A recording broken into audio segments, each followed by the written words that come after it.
Now, when Drake came, he gave you bad news. Tell me how that went. Like, he was like, man, I'm sorry. You know, like, did he break it to you lightly, or he just, like, went straight in with it? Man, I swear, where's the camera? And please, anybody that know me real well, when you see this and whatever, please tweet and vouch for me. I have a very, very, very terrible memory, and I swear to God, I don't know what y'all talking about. I just did like 3-4 interviews, and I just kept it moving. Like, yeah, Drake, yeah. So for clarification, that did not, it may not have happened. Whatever it was, it happened. I just got a badass memory. So you don't know who the girl was. What are we talking about? That first of all. So apparently, in the book, there's a part in the book where you say that he came in and told you that he had smashed one of your girls. Oh, when he rapped up. Oh, I wasn't worried about that. I mean, I was just, that's just how life goes when you locked up. Yeah, I know. But she's done. You moved on. Life is good. Life is good. Will you rap about that? Do you think it'll end up on a song? Maybe you two might, No. No. She still be texting me and stuff, They stop texting me too, for real, because it still hurt. Does it really? No. But now I remember though. Yeah, he rapped. I don't know who he rapped. When you in jail though, even your side is your main. When you in jail, I could talk to you all day. When you in jail, it could be somebody when you was out of jail, you ain't never text her back, you ain't call her when she called you. You couldn't tell her what color her hair was. That's how much you ain't see her. But when you in jail, whew, if she don't answer that phone when you call, Lord have mercy. Just to retrack, you are Tammy Torres. Yes. You were the one Lil Wayne wrote about that while he was in jail, had a little fling with Drake. See, okay, first, I just got back into the country. I don't know what Wayne is talking about, but if he does decide to come out with whatever, I would have the real story. I would have to say the real story. I'm cameras here. I'm willing to hear. Absolutely, but it would be at a better time. Not right now. Is there anything you can tell us? Do you prefer the company of Drake over Lil Wayne or Lil Wayne over Drake? That would be the story that we would talk about. We would get more in detail. All right, ladies, thank you. Nice to meet you. Take care.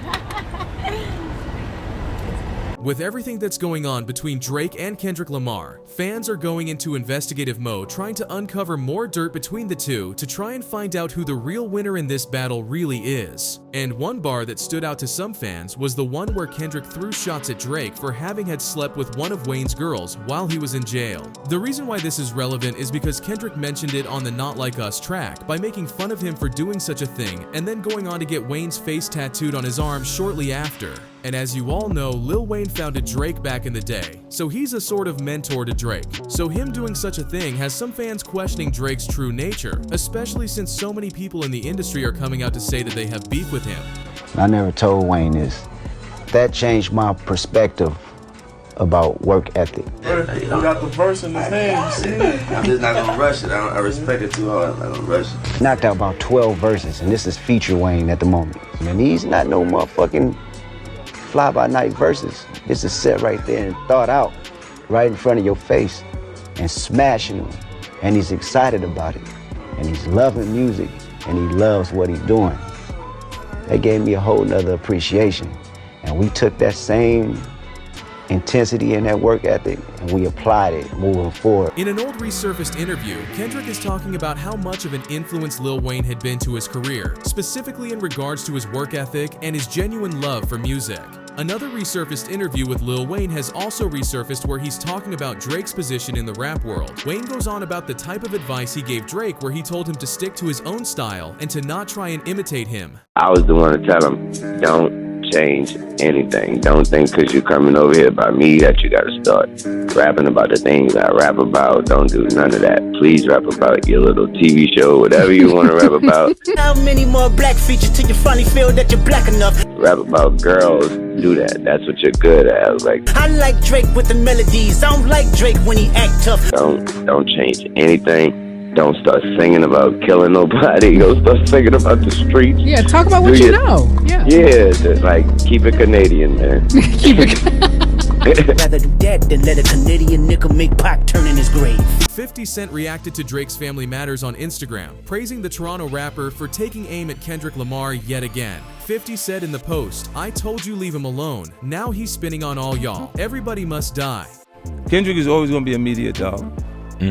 And I told him, I said, cause he has the ability to make you believe he had no idea this was gonna happen. Like I look at him and I go, nah, you can't do that to me. Right, like I know. You knew you was working. Right. You worked on it and it paid off. Don't act like you didn't know it was gonna happen. And he was like cause he'll be like, yo, like wow, like that energy's there. And it's like, on Monday morning, May 6th, The Breakfast Club shared their thoughts about Drake and Kendrick's latest diss tracks. Charlemagne agreed that K-Dot served up plenty of bars on 616 in LA, and the entire crew all agreed Not Like Us was a vibe regardless of the disrespectful lyrics. Charlemagne said Kendrick is in the lead due to his release strategy, but DJ Envy disagreed and sided with Drake. Right, that's just my personal opinion, but if you ask me who's up right now, it's Kendrick. And it's simply because his strategy has been better. He dropped the 616 record Friday afternoon, which caused Drake to drop Family Matters Friday night in no less than 30 minutes. Kendrick stepped on that record with his own record about Drake's family meets the Grams. Then Kendrick turned around and did what we was waiting on Drake to do, and that's give us a diss bop. Yeah, so diss bop, I gotta say Kendrick is up right now. I don't agree with you. See, I was. Put your light skin. No, it's not at all. 'Cause I was actually going with Kendrick until I heard Drake's record last night. Then I had to think about it. There have been a ton of other reactions from the hip-hop community. Metro Boomin let the world know how he felt about Drake's records by dropping his own diss beat called BBL Drizzy and inviting all artists to spit their own verse over it. I agree with Metro is on Twitter saying, "Hey Drake, you know that I can't say whatever our real problem is because both of us gonna look crazy." Rick Ross, who's been offering plenty of commentary about Drizzy since he dropped Champagne Moments, thinks Drake and his alleged ghostwriter should have put more thought into his latest response, The Heart Part 6. I just want to make this clear. White boy, they said you said if you was f***ing young girls, you promised you would have been arrested. Whoever wrote that for you should have put more thought into that. White boy, it's your writers. Whatever message you translated to them, that wasn't the way they were supposed to do that. And as a writer, when it comes to you gotta remove yourself from that. White boy, that wasn't the line right there.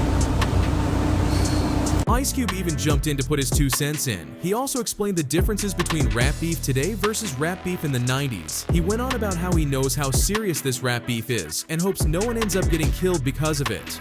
So you always have to be careful that a beef doesn't turn into a murder. Back in the day, you know, you do a diss record, but it would stay kind of somewhat in the hip hop community. Now, it's all over the world, all walks of life know what's going on. And, you know, some people can't really take that kind of humiliation. I don't really like seeing rappers beef. I don't think it's necessary to have a great career, but it happens. Hey, it's part of the game. And I think when you're in a beef, you can't really hold back. It's like being in a fight. You can't really half punch. You got to go all the way. Joe Rogan even had his own opinion on this situation and warned that things could potentially get ugly between the two because of how deep things were starting to get. To think that the rappers can't shoot each other today is crazy. I know, but I don't want them to. They're so fucking, they're so not tough. Because like, what I like about Tupac and Biggie, they were fucking real, man. Not to say that Drake and Kendrick didn't come up. I'm sure Kendrick from Compton, he's probably seen some fucking shit. But what he raps about is that he's literally a good kid from this mad city. Drake raps about how he's this sensitive guy who just wants to fall in love. You know what I mean? Like, you can't put those words back in a bottle. Joe Buton has also doubled down on his thoughts, saying that he thinks Drake lost the war because of how many people are stepping up to diss him. The industry is sending a clear-cut message that you have won out your welcome. Oh yeah, yes. This is not a Kendrick just West Coast thing. That's what I'm saying. And he is the right person to deliver that message for us. Yeah, because of Kendrick, who he is. they just went and tapped somebody on the shoulder like Big Dog. Go. Help. Yeah. Help. Too much fabric. All right, so we had Drake versus Meek Mill. A lot of people were tweeting that to me. We kind of know the outcome of that. But if Drake and Kendrick Lamar got in a rap battle, who do you think would win? You got to go with Kendrick. I'm just saying. I think Drake is an outstanding entertainer, but Kendrick, his lyrics, his last album was outstanding. Excellent. All right. Best album I think last year. Thanks so much for your time, Mr. President.